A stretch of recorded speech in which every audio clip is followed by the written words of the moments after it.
How to fix Messenger video call not working on iPhone. In this video, I'll show you several easy fixes to get your video calls working again. First, open the Settings app on your iPhone. Scroll down and tap Messenger. Make sure both camera and microphone permissions are turned on. If they're already enabled, try turning them off, wait about 60 seconds, and then turn them back on.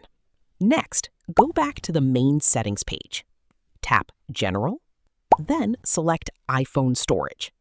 Make sure your iPhone has enough available storage.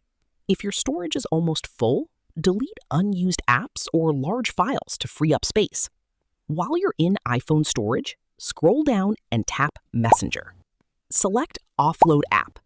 Then confirm by tapping Offload App again. This removes the app while keeping your documents and data. After the process is complete, tap Reinstall App. Once Messenger is reinstalled, open the app and test your video call again. If the issue still isn't fixed, restart your iPhone. Go to Settings again, then tap on General and tap Shut Down. Slide the power slider to turn off your iPhone. Wait a minute, then turn your iPhone back on and check whether Messenger video calling is working again. That's it. These are some of the most effective ways to fix Messenger video call problems on an iPhone. If you found this tutorial helpful, don't forget to like this video, subscribe to the channel, and turn on notifications for more